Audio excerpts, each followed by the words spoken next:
السلام علیکم ناظرین، میں ہوں جمال یعقوب جعفری اور آپ دیکھ رہے ہیں میرا یوٹیوب ڈیجیٹل چینل۔ ناظرین، آج ہم بات کریں گے پیٹرول کی، خاص طور پہ اس سیکٹر کی۔ میں اس کو کہوں گا یہ وہ سیکٹر ہے جس سیکٹر میں اگر کہا جائے کہ عوام سے ایکسٹرا ٹیکس وصول کیا جا رہا ہے، عوام کا خیال نہیں رکھا جا رہا، تو یہ غلط نہیں ہوگا، کیونکہ جو ٹیکس شارٹ فالز ہیں وہ حکومت جو ہے وہ عوام سے پیٹرول کی مد میں لے رہی ہے۔ اب یہ جو پیٹرول کی مد میں لے رہی ہے اور اس کو پورا کر رہی ہے، اس میں فکس ٹیکس بھی شامل ہے، اس میں لیوی بھی شامل ہے، اور اس میں وہ تمام چیزیں شامل ہیں جو نہیں ہونی چاہیے، اور پیٹرول کی قیمت کو کنٹرولڈ ہونا چاہیے اور اس میں اتنے مسائل نہیں ہونے چاہیے۔ ناظرین، سب سے پہلی بات یہ کہ پہلے پیٹرول کی جو قیمت تھی وہ تبدیل ہوتی تھی، اس میں جو فلکچویشن آتی تھی وہ اس طریقے سے آتی تھی کہ 6 مہینے کے بعد، 4 مہینے کے بعد، 3 مہینے کے بعد کہیں جا کے پیٹرول کی قیمتیں تبدیل ہوتی تھیں، اور یہ ہوتا تھا کہ عوام کے لیے کوئی مشکل نہیں ہوتی تھی، عوام اس کو ڈائجسٹ بھی کر لیتی تھی، ہضم بھی کر لیتی تھی۔ لیکن پھر اس کے بعد ہمیں یہ دیکھنے کو ملا کہ 1 مہینے کے بعد پیٹرول کی قیمتوں میں تبدیلی آنا شروع ہوئی۔ وہ سلسلہ جو ہے وہ اتنا عرصہ نہیں چلا، وہ بھی بہت جلدی تبدیل ہو گیا، لیکن اس کے بعد پھر ہم نے یہ دیکھا کہ پیٹرول کی جو قیمتیں ہیں وہ 15 دن کے بعد تبدیل ہونا شروع ہوئی۔ پھر وہ 15 دن کے بعد چینج ہوتی تھی، پھر اس کے بعد ہم نے یہ بھی نوٹس کیا کہ یار ہفتے کے بعد تبدیل ہونے لگی۔ اب جو وزیر پیٹرولیم ہیں علی پرویز ملک صاحب، ان کا یہ کہنا ہے کہ وزیر اعظم صاحب نے پیٹرول کا جو سسٹم ہے سارا یہ اپنے ہاتھ سے چھوڑ کے اوگرا کے حوالے کر دیا ہے، اور اوگرا جو ہے وہ یہ ڈیسائیڈ کرے گا ڈیلی بیسس پہ کہ پیٹرول کی قیمت جو ہے وہ کس طریقے سے سیٹل کرنی ہے یا پیٹرول کی قیمت کو ہونا چاہیے۔ اب اگر حکومت اتنی کمپیٹنٹ نہیں ہے اور وزیر پیٹرولیم اتنے کمپیٹنٹ نہیں ہے، تو اوگرا کے حوالے کرنے کے بجائے وزیر پیٹرولیم کو استعفیٰ دینا چاہیے، یا حکومت کو چاہیے کہ وزیر پیٹرولیم کو تبدیل کریں، تاکہ وزیر پیٹرولیم جو ہے وہ جہاں پہ اچھا کام کر سکتے ہیں وہاں پہ اچھا کام کریں، اگر ان سے نظام نہیں چل رہا۔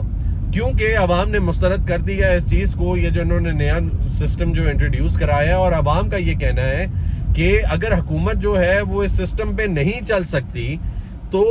ان کو یہ چاہیے کہ وہ استعفیٰ دیں، وہ آگے چلیں اور جو چلا سکتے ہیں ان کے حوالے کریں، کیونکہ ہمارے لیے بہت مشکل ہے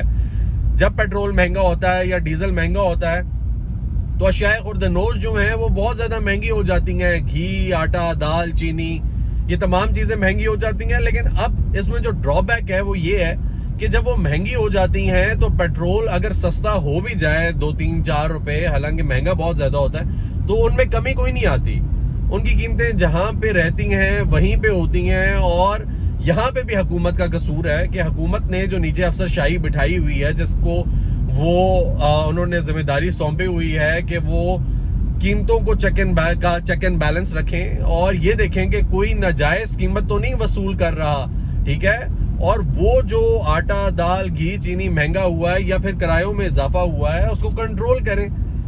اب یہاں پہ ناظرین بہت ساری اور چیزیں ہیں، کیونکہ حکومت اب پورے پاکستان کو نظر آ رہا ہے حکومت کی پرفارمنس کوئی نہیں ہے۔ شہباز شریف صاحب جو ہیں ان کی سپیڈ تو بہت اچھی تھی، لیکن شہباز شریف صاحب بری طرح سے فیل ہوتے دکھائی دے رہے ہیں۔ مریم نواز صاحبہ جو ہیں وہ انفراسٹرکچر بہت اچھا ڈیولپ کر رہی ہیں، ہم مانتے ہیں، لیکن مریم نواز صاحبہ بھی بری طرح فیل ہو رہی ہیں باقی ساری چیزوں پہ، کیونکہ غریب کو شاید انفراسٹرکچر سے کوئی لینا دینا نہیں ہے نا۔ غریب جو ہے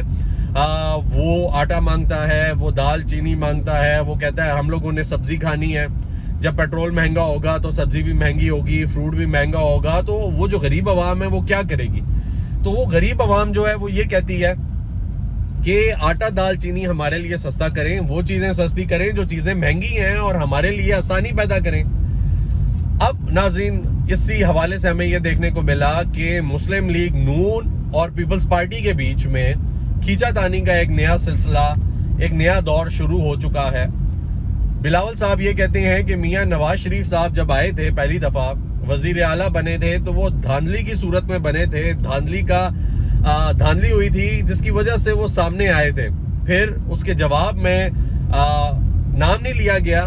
مریم نواز صاحبہ کی جانب سے، لیکن انہوں نے یہ ضرور کہا کہ جو پیپلز پارٹی کہہ رہی ہے دھاندلی کے بارے میں کہ میاں نواز شریف صاحب دھاندلی کر آئے تھے، تو قیامت نہیں آ گئی۔ ہمیں تو ایسا لگتا ہے کہ قیامت آ گئی ہے. تو پھر اس پہ ان کا یہ کہنا تھا بلاول صاحب کا کہ قیامت تو تبھی آ گئی تھی 2024 میں, تو تب بھی دھاندلی, اب بھی دھاندلی, اس سے پہلے بھی دھاندلی. تو وہ یہ کہتے ہیں کہ ہمیں آنا چاہیے. لیکن یہاں پہ سوال یہ پیدا ہوتا ہے کہ مریم نواز صاحبہ جو ہیں کافی عرصے سے صوبہ چلا رہی ہیں پنجاب. صوبہ پنجاب میں انفراسٹرکچر بہت اچھا ڈیولپ ہوا ہے, ہم سب اس کو اپریشیٹ کرتے ہیں. لیکن صوبہ پنجاب میں دوسری جانب ہمیں یہ دیکھنے کو ملتا ہے کہ عوام کو خاص ریلیف نہیں پہنچا. عوام جس سے بھی بات ہوتی ہے وہ یہی کہتی ہے کہ ہم تک وہ جو ان کے پیکیجز تھے, جو ان کی باتیں تھیں, جو ان کا سسٹم تھا وہ ہم تک نہیں پہنچ سکا. جہاں تک پیپلز پارٹی کی بات کی جائے تو پیپلز پارٹی جو ہے وہ سندھ میں ایک عرصے دراز سے حکومت کر رہی ہے. وزیر اعلیٰ ان کا ہے, بگٹی صاحب جو بلوچستان میں ہیں وہ ان کے ہیں.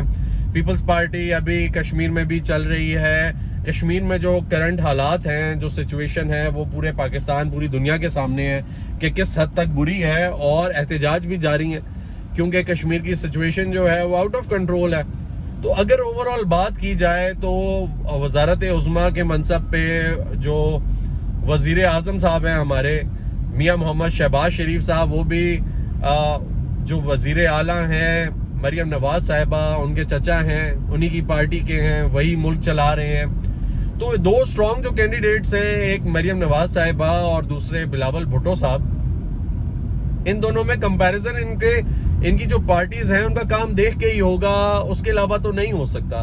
اور اگر ان کو یہ لگتا ہے کہ اب عوام جو ہے وہ شاید آنکھیں بند کر لے گی, یا عوام جو ہے وہ بیوقوف بن جائے گی, باتوں سے بن جائے گی جیسے ایک زمانے تک یہ لوگ بیوقوف بناتے آئے ہیں, تو یہ بہت مشکل ہے.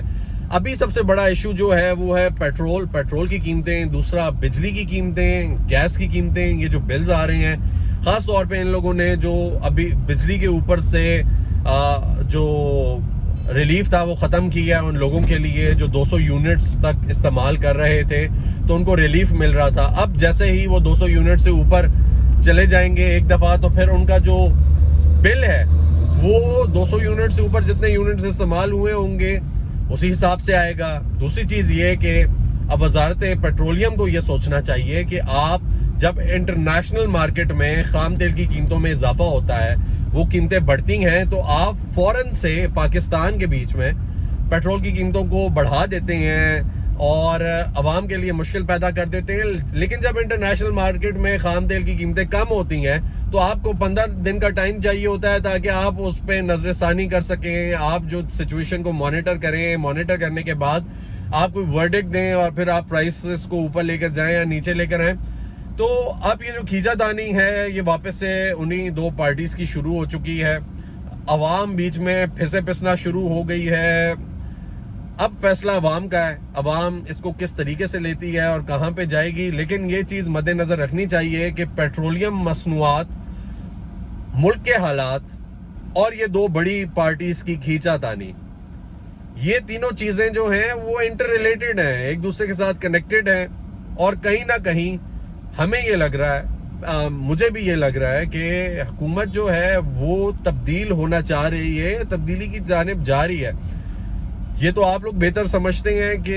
آپ نے اس کو کس طریقے سے سوچنا ہے, دیکھنا ہے. لیکن مجھے یہ لگتا ہے کہ اب آپ لوگ بھی اتنے بیوقوف نہیں ہیں کہ آپ لوگ حکومت کو جو پرانی باتیں کیا کرتے تھے, جو ان کے منشور ہوتے تھے, اس کو لے کر جج کریں گے. اب آپ لوگوں کو بھی یہ سوچنا چاہیے کہ آپ لوگوں کے رائٹس کیا ہیں اور آپ لوگوں نے ان کو کیسے لینا ہے اور حکومت سے ڈیمانڈز کیسے کرنی ہے. کیونکہ جو بھی حکومت آئے گی وہ اگر آپ کی ڈیمانڈز اور آپ کے رائٹس پورے نہیں کرتی, آپ کو سیکیورٹی نہیں دیتی, آپ کو آپ کے بچوں کو ایجوکیشن نہیں دیتی, آپ کو ہیلتھ فیسلٹیز نہیں دیتی, تو آپ لوگوں کو آواز اٹھانی چاہیے اور بولنا چاہیے کہ ہم لوگوں کے یہ رائٹس ہیں, اگر نہیں دیں گے تو آپ لوگ پھر نہیں آئیں گے. اور اگر ابھی تک آپ نے چینل سبسکرائب نہیں کیا, اس کو سبسکرائب کریں, بیل آئیکن کو پریس کریں تاکہ آنے والے نوٹیفیکیشن اور مزید ویڈیوز میں جو ڈسکشن ہو وہ آپ تک پہنچ سکے. اپنا بہت خیال رکھیں.